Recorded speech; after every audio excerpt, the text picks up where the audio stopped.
கர்த்தருக்கு மகிமை உண்டாவதாக. சங்கீதம் 34 வசனங்கள் 1 முதல் 10 வரை. இது தாவீதால் பாடப்பட்ட ஒரு அற்புதமான சங்கீதம்.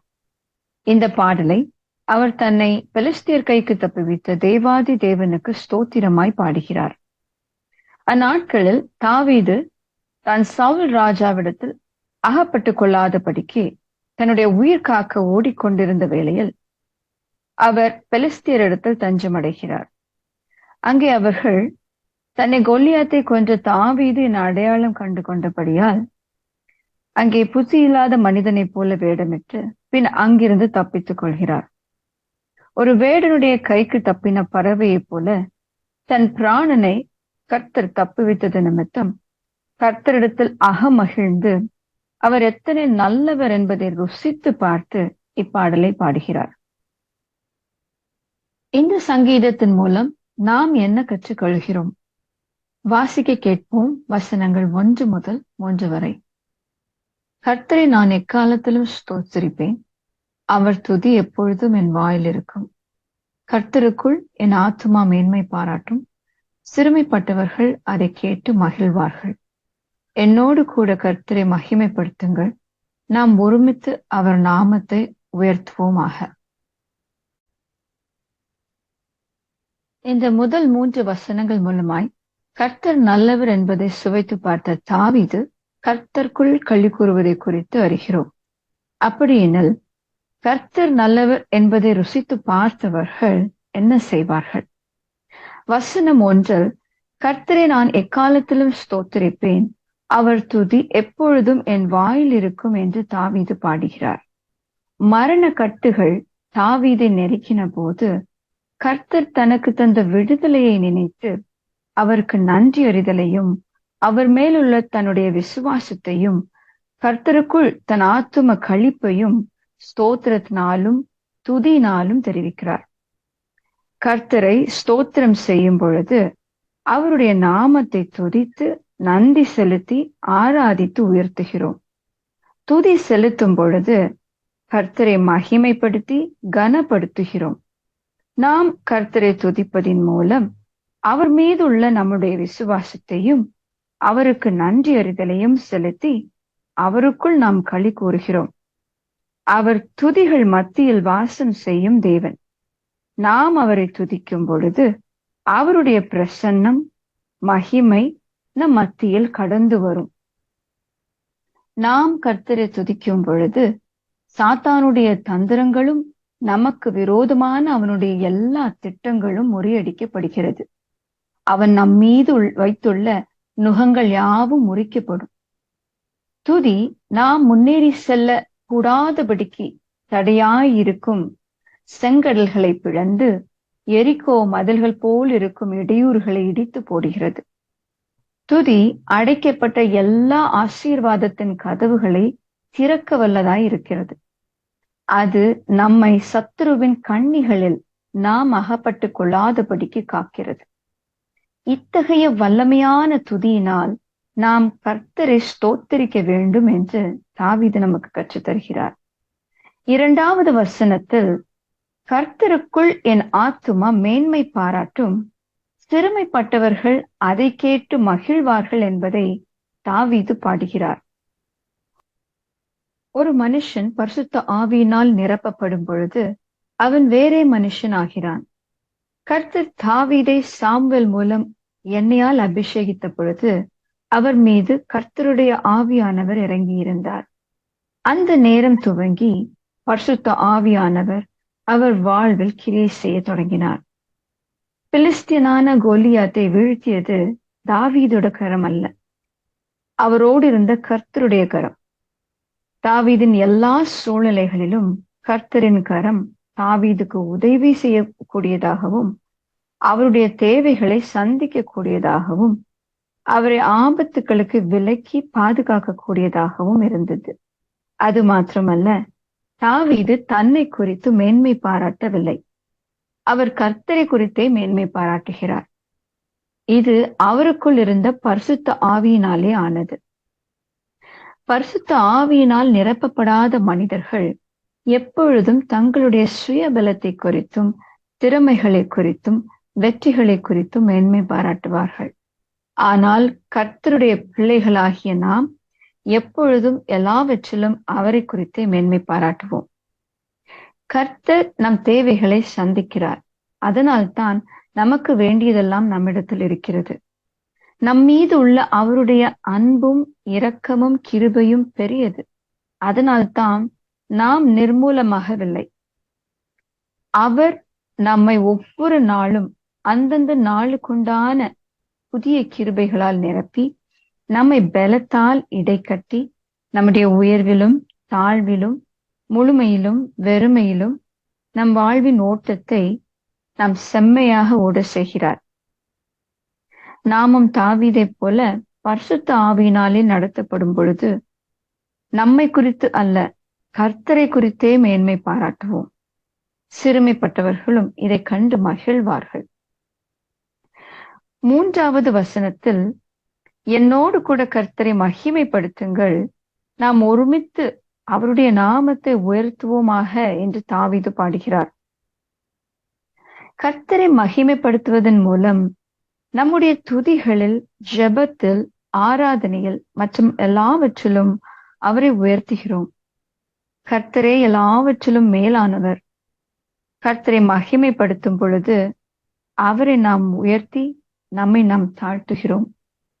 அவர் ஒருவருக்கே துதியும் கனமும் எல்லா மகிமையும் உரியது. அவர் ஒருவரே கனத்துக்குரியவரும் ஆராதனைக்குரியவருமாய் இருக்கிறார். கர்த்தர் ஒருவரே தொழுது கொள்வதற்கும் வணக்கத்திற்கும் பாத்திரர். அவர் சர்வ வல்ல தேவனாய் இருக்கிறார். ஆகவே தாவீதை போல நாமும் கர்த்தரை மகிமைப்படுத்துவோம். அவர் நம் வாழ்வில் பெருகவும் நாம் சிறுகவும் அவரை உயர்த்துவோம். கர்த்தர் நல்லவர் என்பதை நாம் எவ்வாறு ருசித்து பார்க்க முடியும்? வாசிக்க கேட்போம். வசனங்கள் 4 முதல் 10 வரை. நான் கர்த்தரை தேடினேன், அவர் எனக்கு செவி கொடுத்து என்னுடைய எல்லா பயத்துக்கும் என்னை நீங்களாக்கி விட்டார். அவர்கள் அவரை நோக்கி பார்த்து பிரகாசம் அடைந்தார்கள். அவர்கள் முகங்கள் வெட்கப்படவில்லை. இந்த ஏழை கூப்பிட்டான், கர்த்தர் கேட்டு அவனை அவன் இடுக்கண்களுக்கெல்லாம் நீங்களாக்கி ரட்சித்தார். கர்த்தருடைய தூதன் அவருக்கு பயந்தவர்களை சூழ பாளையம் இறங்கி அவர்களை விடுவிக்கிறார். கர்த்தர் நல்லவர் என்பதை ருசித்து பாருங்கள். அவர் மேல் நம்பிக்கை இருக்கிற மனுஷன் பாக்கியவான். கர்த்தருடைய பரிசுத்தவான்களே, அவருக்கு பயந்திருங்கள். அவருக்கு பயந்தவர்களுக்கு குறைவில்லை. சிங்கக்குட்டிகள் தாழ்ச்சி அடைந்து பட்டினியாயிருக்கும். கர்த்தரை தேடுகிறவர்களுக்கோ ஒரு நன்மையும் குறைவுபடாது. 4 முதல் 10 வரை உள்ள வசனங்கள் நமக்கு 5 முக்கியமான காரியங்களை கற்றுத் தருகிறது. முதலாவதாக, நாம் கர்த்தரை தேட வேண்டும். வசனங்கள் 4 மற்றும் 10 நமக்கு கர்த்தரை தேடுவதனால் வரும் நன்மையை கற்றுத் தருகிறது. தாவீது கர்த்தரை தேடின பொழுது கர்த்தர் அவருக்கு செவி கொடுத்து அவருடைய எல்லா பயங்களுக்கும் நீங்களாக்கி விடுவித்தார். அது மட்டுமல்ல, கர்த்தரை தேடுகிறவர்களுக்கு ஒரு நன்மையும் குறைவுபடாது. சிங்க குட்டிகள் தாழ்ச்சி அடைந்து பட்டினியாயிருக்கும். கர்த்தரை தேடுகிறவர்களுக்கோ ஒரு நன்மையும் குறைவுபடாது. அப்படியானால் நாம் கர்த்தரை தேடும் பொழுது முதலாவது கர்த்தர் நமக்கு செவி கொடுக்கிறார். அடுத்து அவர் நம்முடைய பயங்கள் எல்லாவற்றிற்கும் நம்மை விலக்கி விடுவிக்கிறார். மூன்றாவது, நாம் ஒன்றிலும் குறைவப்படாதபடிக்கு நம்முடைய தேவைகளை சந்திக்கிறார். அது மட்டுமல்ல, அதிகாலையில் கர்த்தரை தேடுகிறவர்கள் அவரை கண்டடைவார்கள். அவரை ஆவியோடும் உண்மையோடும் தேடுகிறவர்களுக்கு அவர் சமீபமாயிருக்கிறார். ஆகையால் நாம் கர்த்தரை ஆவியோடும் உண்மையோடும் தேடி அவரை நம் சமீபத்தில் கண்டடைவோம். அவர் நமக்கு செவி கொடுத்து நம் பயங்களுக்கு நம்மை விலக்கி நம் தேவைகளை எல்லாம் சந்திக்க போதுமானவராயிருக்கிறார். இரண்டாவதாக, கர்த்தரை நோக்கி பாருங்கள். வசனம் 5 இவ்வாறாக வாசிக்கிறோம். அவர்கள் அவரை நோக்கி பார்த்து பிரகாசம் அடைந்தார்கள். அவர்கள் முகங்கள் வெட்கப்படவில்லை. தாவீது சவுலுக்கு பயந்து ஓடிக்கொண்டிருக்கையில் தனக்கு உதவி செய்யும்படிக்கு அதிகாரத்தில் இருப்பவர்களையோ பலம் வாய்ந்தவர்களையோ நோக்கி பார்க்கவில்லை. ஒருவேளை மனிதர்கள் உதவி செய்வார்கள் என்று அவர்களை நோக்கி பார்த்திருந்தால் அவர்கள் அவரை சவுல் கையில் ஒப்பு கொடுத்திருக்க கூடும். ஆனால் அவரோ தன் கண்மலையாகிய கர்த்தரை நோக்கி பார்த்தார். கர்த்தரோ தன் முகத்தை தாவீதின் மீது பிரசன்னமாக்கி அவருக்கு உதவி செய்தார். அதனால் தாவீது வெட்கமடையவில்லை. கர்த்தர் தம்முடைய பிள்ளைகளுக்கு உதவி செய்து சந்தோஷிப்பித்து தன் பிரகாசத்தினால் அவர்கள் முகத்தை பிரகாசமடைய செய்கிறார். நம்முடைய நெருக்கத்தின் மத்தியில் நாம் யாரை நோக்கி பார்க்கிறோம்? கர்த்தரையா அல்லது நம்மை சுற்றியுள்ள மனிதர்களையா? நிச்சயமாகவே தேவன் நமக்கு அடைக்கலமும் பலனும் ஆபத்து காலத்தில் அனுகூலமான துணையுமானவர். நாம் நம் நெருக்கத்தில் அவரை மட்டும் சார்ந்து அவரை நோக்கி பார்க்கும் பொழுது அவர் தம் முகத்தை நம் பக்கமாய் திருப்பி நம்மேல் பிரசன்னமாக்குகிறார். அவர் நமக்கு உதவி செய்யும் பொழுது நம் உள்ளம் மகிழ்ச்சியடையும், நம் முகம் பிரகாசமடையும்.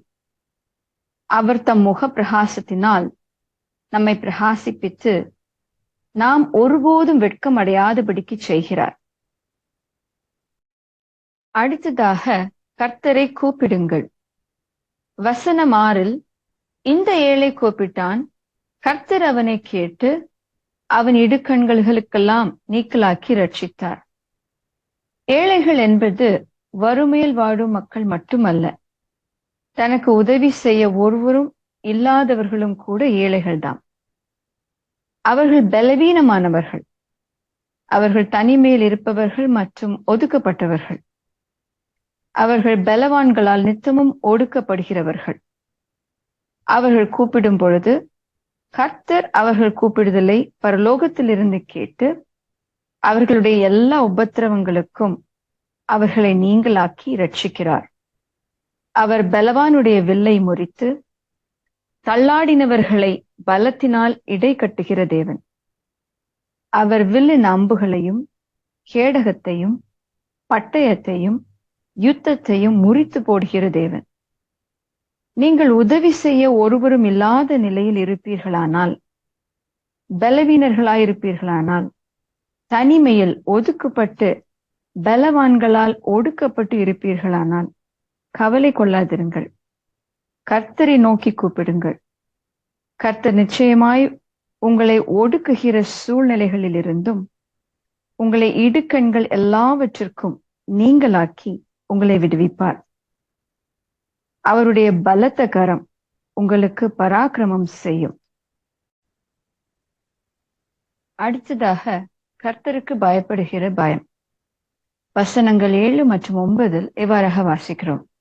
கர்த்தருடைய தூதன் அவருக்கு பயந்தவர்களை சூழ பாளையம் இறங்கி அவர்களை விடுவிக்கிறார். கர்த்தருடைய பரிசுத்தவான்களே, அவருக்கு பயந்திருங்கள். அவருக்கு பயந்தவர்களுக்கு குறைவில்லை. 4வதாக நாம் கற்றுக்கொள்ளக்கூடிய முக்கியமான பாடம் கர்த்தருக்கு பயப்படுதல். கர்த்தருக்கு பயப்படுகிற பயம் என்றால் என்ன? கர்த்தருக்கு முழுமையாக கீழ்ப்படிந்து தாழ்மையாக அவர் சித்தத்தின்படி அவர் வழிகளில் நடந்து அவருக்கே உண்டான முதல் இடத்தையும் கனத்தையும் ஆராதனையும் செலுத்துவதே கர்த்தருக்கு பயப்படுகிற பயம். கர்த்தர் தனக்கு பயந்தவர்களை பாதுகாக்க தம்முடைய தூதுவனை பாளையம் இறக்குகிறார். அவர்களுக்கு குறைவொன்றும் இருப்பதில்லை. இங்கே நான் 2 உதாரணங்களை கோடிட்டு காட்ட விரும்புகிறேன். முதலாவதாக, ஷாத்ராக், மேஷாக், அபேத்நகோ ஆகியோர்கள் அக்கினி சூளையில் இருந்தபோது அவர்களை விடுவிக்க கர்த்தர் தம்முடைய தூதுவனை பாளையம் இறக்கி அவர்களை விடுவிக்கிறார். இரண்டாவதாக, தானியேல் சிங்க குகையில் இருந்த பொழுது கர்த்தருடைய தூதுவன் அங்கே பாளையம் இறங்கி இருந்தார். அங்கே சிங்க குட்டிகள் தாழ்ச்சியடைந்து பட்டினியாயிருந்தது.